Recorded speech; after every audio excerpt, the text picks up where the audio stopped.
अस्सलाम वालेकुम dear students, आई hope कि आप सब ठीक होंगे और आपकी घर में लर्निंग और डिफरेंट सब्जेक्ट्स पे जो ऑनलाइन क्लासेस चल रही हैं आप उसको बड़ा अच्छी तरीके से कैटर कर रहे होंगे। मैं जो आपको सब्जेक्ट पढ़ा रहा हूँ that is banking law and practice, और इसके लिए बुक्स आप ऑलरेडी मैं आपको नॉमिनेट कर चुका हूँ एंड आई होप कि जितने हमने लेक्चर्स पढ़े हैं आपको वो तमाम लेक्चर्स की भी समझ आ गई होगी, उनके रेलेवेंट बुक्स से रिलेटेड भी आपने मटेरियल पढ़ लिया होगा। हमारे डिफरेंट सेशंस चलते हैं जूम पे जिस पे क्वेश्चन आंसर सेशंस भी हो जाते हैं। तो आई होप कि आपको ये सब्जेक्ट अच्छा समझ आ रहा होगा और उसकी प्रैक्टिकलिटी के हवाले से भी हम गाहे बगाहे बातें करते रहते हैं, तो वो प्रैक्टिकल चीज़ें भी आपको अच्छी तरह अंडरस्टैंडिंग डेवलप हो गई होगी। अभी तक हमने एवोल्यूशन ऑफ बैंकिंग पे कुछ बातें की, बैंकिंग के पूरे डिटेल इंफ्रास्ट्रक्चर पे बात की, बैंक के मुख्तलिफ डिपार्टमेंट्स की बात की, वो डिपार्टमेंट्स क्या काम करते हैं, किस तरह काम करते हैं, उन ऑफिशियल्स के डेजिग्नेशंस क्या होती हैं, ये सारा कुछ डिटेल में पढ़ा। फिर हमने इंडिविजुअल अकाउंट्स के बारे में बात की और जो उसके बाद हम टॉपिक स्टार्ट किया दैट वाज स्पेशल अकाउंट्स। और उन स्पेशल अकाउंट्स में कंपनी है, पार्टनरशिप है, ट्रस्ट है, क्लब्स है, एसोसिएशंस हैं। तो उनके हवाले से लास्ट लेक्चर में आपको मैंने पार्टनरशिप और कंपनी के बारे में कुछ बातें बताई। कंपनी कैसे बनती है, पार्टनरशिप कैसे बनती है, कंपनी की स्टेजेस क्या होती हैं। सो ये सारी चीज़ें आई होप कि आपको समझ आ गई होंगी। आज का जो लेक्चर है हम उस पर सबसे पहले तो टाइप्स ऑफ कंपनीज़ के बारे में पढ़ेंगे। आपने कुछ चीज़ें पहले भी पढ़ी होंगी, उनको रिवाइज़ करने के लिए, क्लियर कॉन्सेप्ट बनाने के लिए मैं आपको वो तमाम चीज़ें दोबारा बताऊंगा, जिसमें टाइप्स ऑफ कंपनीज़ पे हम बात करेंगे। और उसके बाद हम अपने दोबारा से टॉपिक जो कि स्पेशल कस्टमर्स है उसमें से पहले पार्टनरशिप के हवाले से बात करेंगे कि पार्टनरशिप का अकाउंट कैसे ओपन होता है, जिसको फर्म अकाउंट भी कहते हैं, और उसमें क्या रिक्वायरमेंट्स होती हैं पार्टनर्स की डेथ होने पे, इंसॉल्वेंट होने पे, बैंकरप्ट होने पे, और मुख्तलिफ सिचुएशंस में क्या सिचुएशंस क्या मामलात होते हैं। सो उस पर हम वन बाय वन डिस्कस करेंगे। सो स्टार्ट करते हैं सबसे पहले टाइप्स ऑफ कंपनीज के साथ। टाइप ऑफ कंपनीज में जो सबसे पहले टाइप है दैट इज़ चार्टर्ड कंपनी। थोड़ा सा नाम से भी आइडिया हो रहा है कि ये चार्टर से होगी या इसको चार्टर मिला होगा काम करने के लिए। So yes, in the earlier stages when the ordinances and the company ordinance और इस किस्म के डिफरेंट लॉज नहीं बने थे, या जब मुगलिया हुकूमत थी या उससे पहले जो बादशाहत थी, तो उस ज़माने में और सिचुएशन में डिफरेंट चार्टर इशू किए जाते थे। जो बादशाह था या जो क्वीन थी, जब कोई तिजारत के लिए या बिज़नेस के लिए परमिट मांगता था, इजाज़त मांगता था, तो उसको एक चार्टर इशू किया जाता था, जो कि एक्चुअली आप समझ लें जैसे हमने रजिस्ट्रेशन ऑफ फर्म या रजिस्ट्रेशन ऑफ कंपनी पढ़ा, वैसे ही आप समझ लें कि उसका बिज़नेस रजिस्टर किया जाता था, या उसको रॉयल चार्टर या एक बादशाही हुक्म के तहत अलाउ किया जाता था कि आप ये बिज़नेस कैरी कर सकते हैं, चला सकते हैं। तो ऐसी तमाम कंपनीज़ जो उस रॉयल चार्टर के तहत बनी हैं, उन तमाम को हम चार्टर्ड कंपनीज़ कहते हैं। पाकिस्तान में या आपने इंडो पाक हिस्ट्री में या मुताला पाकिस्तान में या उससे पहले किसी बुक में पढ़ा होगा ईस्ट इंडिया कंपनी के बारे में। So East India Company was actually a chartered company, it is an example of chartered company.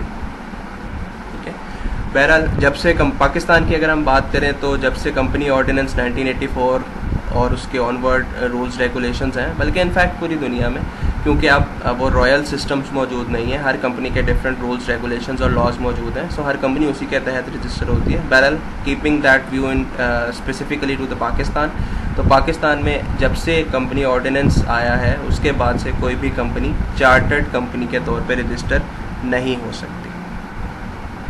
Then at the second stage we have statutory company. Statute जैसा कि हम आइन को या कानून को कहते हैं, सो स्टैचूटरी कंपनी से मतलब ये है ऐसी तमाम कंपनीज जिनका कोई ना कोई स्टैचूट मौजूद है, कोई ना कोई आइन, कोई ना कोई कानून मौजूद है, but that is different from company ordinance. So ऐसा नहीं है कि वो विदाउट रूल्स रेगुलेशंस या बगैर किसी स्टैचूट के चलती है, लेकिन जो कंपनी ऑर्डिनेंस के रूल्स रेगुलेशंस हैं, जो कंपनी ऑर्डिनेंस की क्लॉजेस हैं, कंडीशंस हैं रजिस्ट्रेशन की या वर्किंग की, वो तमाम चीज़ें स्टैचूटरी कंपनी पे अप्लाई नहीं होती।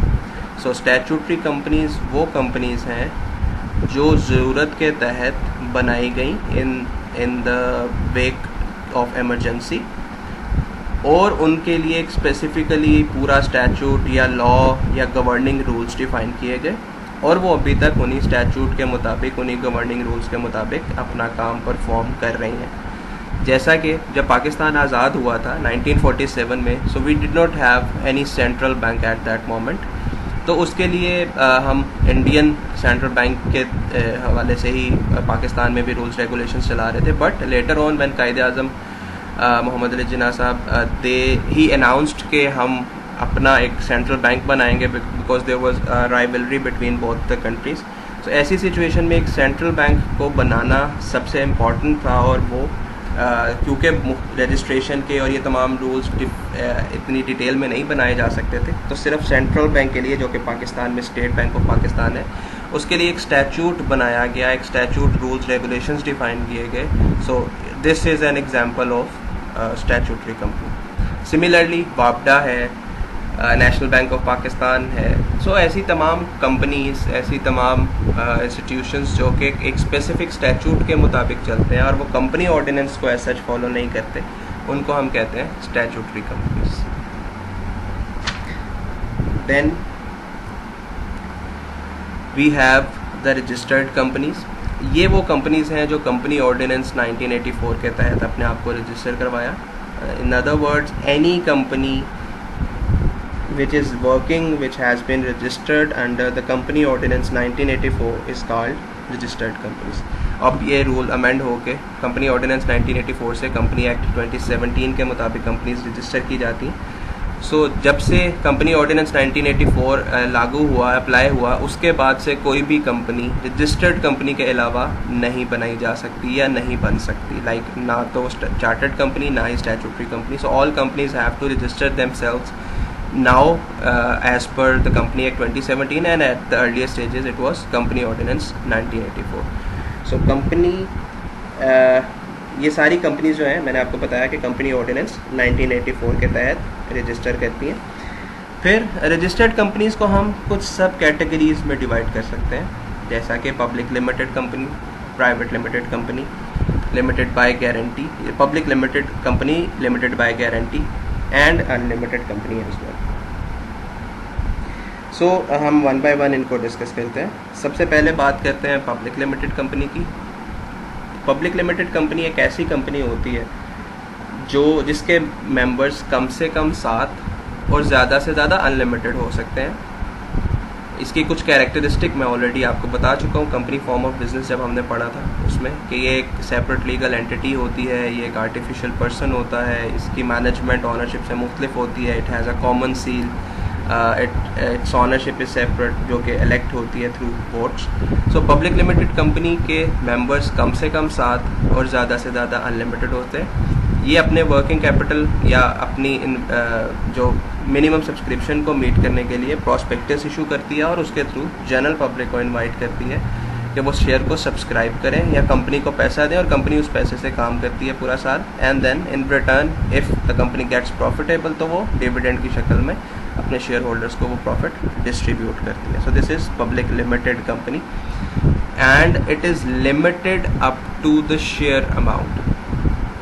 हर पब्लिक लिमिटेड कंपनी अपने नाम के साथ लिमिटेड ज़रूर लगाएगी एज पर लॉ, जैसा कि for example Unilever Pakistan limited, Descon engineering limited, Descon Oxychem limited. So ऐसी तमाम कंपनीज जो कि लिमिटेड लाइबिलिटी रखती हैं, वो अपने नाम के साथ लिमिटेड उनका लगाना that is mandatory by the law.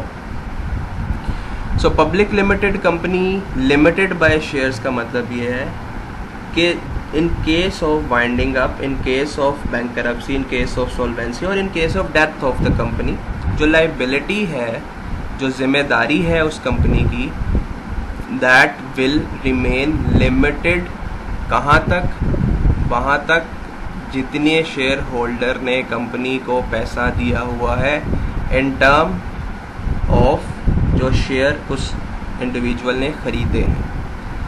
Limited liability और अनलिमिटेड लाइबिलिटी का कॉन्सेप्ट आपके पास मौजूद है। लिमिटेड लाइबिलिटी ये होती है कि जो बिजनेस की लाइबिलिटी है, यानी कि जो कंपनी की लाइबिलिटी है, वो एक सेपरेट लाइबिलिटी है। उसको फुलफिल करने के लिए उसके जो ऑनर्स हैं, कंपनी की सूरत में जो शेयर होल्डर्स हैं उनकी ज़ाती जिम्मेदारी नहीं है कंपनी की जिम्मेदारी को पूरा करना, because company is a separate legal entity having limited liability. It means कि कंपनी अपनी लाइबिलिटीज़ को, अपनी फाइनेंशियल लाइबिलिटीज़ को अपने पर्सनल एसेट से फुलफ़िल करेगी, और इन केस वो लाइबिलिटीज़ बढ़ जाती हैं और एसेट्स कम हो जाते हैं तो जो ऑनर हैं उनकी लाइबिलिटीज़ महदूद रहेगी सिर्फ उस अमाउंट तक जितना पैसा उन्होंने कंपनी को शेयर ख़रीदने की मद में दिया था। उन शेयर होल्डर्स के पर्सनल एसेट्स, कोई गाड़ी, कोई घर, वो नहीं बिकेंगे बिजनेस का या कंपनी का लोन या लाइबिलिटीज़ को पूरा करने के लिए। So this is what we call limited liability. So limited, public limited means public limited company and it is limited by shares. इसका मतलब है कि अगर कंपनी बैंकरप्ट हो जाती है, इंसॉल्वेंट हो जाती है, तो कंपनी सबसे पहले तो अपने तमाम एसेट बेच के अपनी जिम्मेदारियां पूरी करेगी, और फिर भी अगर कोई जिम्मेदारी बच जाती है तो वो जिम्मेदारी सिर्फ शेयर होल्डर के उस पैसे तक लिमिट कर दी जाएगी जितना शेयर इशू किया गया या जितना शेयर परचेज किया गया और पैसे कंपनी को दिए गए। So this is what we call limited by shares. Then we have private limited company. So private limited company आप जानते हैं कि ये जनरल पब्लिक को शेयर इशू नहीं कर सकती। प्राइवेट लिमिटेड कंपनी के कम से कम मेंबर्स 2 और ज़्यादा से ज़्यादा 50 हो सकते हैं। It's a type and it's a mixture of company and partnership के एक लिमिटेड नंबर ऑफ मेंबर्स होते हैं या ऑनर्स होते हैं, और वो इन्जॉय कर रहे होते हैं लिमिटेड लाइबिलिटी को। So private limited company has the advantages of being a company and enjoy limited liability, जबकि इसके मेंबर्स 50 से ज़्यादा नहीं हो सकते। Then we have company limited by guarantee. जैसे मैंने आपको पब्लिक लिमिटेड कंपनी में लिमिटेड बाय शेयर्स बताया, इसी तरह लिमिटेड बाय गारंटी का मतलब है कि इसमें जो कंपनी की लाइबिलिटी है that is limited. Same scenario, company अपनी जिम्मेदारियां अपने एसेट से पूरी करेगी, लेकिन अगर जिम्मेदारियां बढ़ जाती हैं और जो लाइबिलिटी है अभी भी मेंटेन रहती है या अभी भी बाकी रहती है, तो ऐसे सिनेरियो में इंडिविजुअल या जो मेंबर्स ने जिस हद तक गारंटी की हुई है उस गारंटी तक उन मेंबर्स की लाइबिलिटी मौजूद रहेगी। फॉर एग्जांपल 8 मेंबर हैं और उन्होंने 10 मिलियन की गारंटी दी है each, that every member will takes the responsibility up to 10 million rupees in case of winding up of the company. So क्या है कि कंपनी जब वाइंड अप होगी तो कंपनी अपनी लाइबिलिटीज़ अपने एसेट से पूरी करेगी, और फिर भी अगर कोई लाइबिलिटीज़ बच जाती हैं तो हर मेंबर जिन्होंने गारंटी किया था 10 मिलियन ईच, सो 10 मिलियन वो कंट्रीब्यूट करेंगे कंपनी की लाइबिलिटी को वेव ऑफ या ख़त्म या पे ऑफ करने के लिए। और अगर फिर भी कंपनी की लाइबिलिटी कोई बच जाती है, so that means company has gone bankrupt, and जिन लोगों ने पैसे लेने थे कंपनी से उनका पैसा डूब गया, डिफ़ॉल्ट कर गया, बिकॉज जो लाइबिलिटी थी that was limited up to the guarantee amount, और हर मेंबर ने जितनी गारंटी की थी उस गारंटी से ज़्यादा वो पे नहीं करेगा। This is what we call company limited by guarantee. Then we have unlimited company. नाम से पता चल रहा है कि इसकी लाइबिलिटी अनलिमिटेड होगी। सो अनलिमिटेड कंपनी से मतलब ये है कि अगर कंपनी अपनी जिम्मेदारी अपने एसेट से पूरी नहीं कर पाती तो जो उसके मेंबर्स हैं, जो ऑनर्स हैं, उनके ज़ाती एसेट्स एट स्टेक आ जाएंगे। उनके ज़ाती एसेट्स, कोई भी गाड़ी है, घर है, कोई प्रॉपर्टी है, कोई गोल्ड है, वो तमाम पर्सनल एसेट्स बेच के कंपनी की लाइबिलिटी को पूरा किया जाएगा, because the company was having unlimited liability. Now the question here arises, अगर लाइबिलिटी अनलिमिटेड ही रखनी है then why to build a company, why to register a company? So practically speaking, unlimited company is only a concept. No company in Pakistan or probably in the world has this kind of liability. Company बनाई ही इसलिए जाती है कि एक तो पैसा ज़्यादा चाहिए होता है, सो मेंबर्स बहुत ज़्यादा किए जा सकते हैं अगर वो पब्लिक लिमिटेड है, and number 2 that the members enjoy the limited liability. और अगर वो अनलिमिटेड हो जाती है दैट मीन्स जो मेन बेनिफिट था, एडवांटेज था कंपनी का, वो वेस्ट हो गया। उसके बाद हम बात करते हैं एसोसिएशन नॉट फॉर प्रॉफिट। ये भी कंपनी ऑर्डिनेंस 1984 के तहत रजिस्टर की जाती थी, जो अब कंपनी एक्ट हो चुका। सो ऐसी भी इदारे हैं जो कि जिनका प्राइमरी पर्पस प्रॉफिट कमाना नहीं है। उनका प्राइमरी पर्पस अपने मेंबर्स को फैसिलिटेट करना या अपने सब्सक्राइबर्स के लिए की वेलफेयर के लिए काम करना। सो वो एसोसिएशंस तो हैं, they are working as an organisation, but their prime purpose is not to earn profit. So ऐसे इदारों को हम एसोसिएशन नॉट फॉर प्रॉफिट कहते हैं। बहुत सारी NGOs हैं, बहुत सारे क्लब्स हैं। Just to give you an example, ये इसमें फॉल तो नहीं करती, बट जस्ट आपको समझाने के लिए, अगर मैं बात करता हूँ रॉयल पाम क्लब की या जिमखाना क्लब की, तो आप देखते हैं इनका प्राइम पर्पस जो है वो अपने मेंबर्स को सर्व करना है। although they are earning profit, they are earning huge profit, but the prime purpose is probably not to earn profit। जैसे एक इदारा है, पंजाब यूनिवर्सिटी है या यूनिवर्सिटी ऑफ एजुकेशन है, लेट्स से कि वो प्रॉफिट कमा रहे हैं, but their primary purpose is not to earn profit. Its primary purpose is to educate people, to add value to the human being and to the welfare of the society. So association not for profits ऐसे होती हैं जो चाहे profit कमा तो रही हैं, but उनका प्राइमरी पर्पस प्रॉफिट कमाना नहीं था। उनका प्राइमरी पर्पस किसी की वेलफेयर या एक स्पेसिफिक काम है जिसको वो फुलफिल करने की कोशिश कर रहे होते हैं। सो ऐसे इदारे जो हैं वो ज़्यादातर सब्सक्रिप्शन से या एनुअल फ़ीस से या कोई मंथली फ़ीस से अपने जो एक्सपेंडिचर्स हैं उनको पूरा कर रहे होते हैं और अपने मेम्बर्स को डिफरेंट एंगल से फैसिलिटेट कर रहे होते हैं। फिर एक स्मॉलर कॉन्सेप्ट है, ऑनरशिप के हवाले से भी कंपनीज़ को डिवाइड किया जाता है, जिसमें दो नाम हमने लिखे, subsidiary company and holding company. किसी भी कंपनी के अगर 50% से ज़्यादा शेयर एक दूसरी कंपनी ख़रीद लेती है तो हम उसको कहते हैं होल्डिंग कंपनी, और जिस कंपनी के 50% से ज़्यादा शेयर ख़रीदे जाते हैं उसको हम कहते हैं सब्सिडरी कंपनी।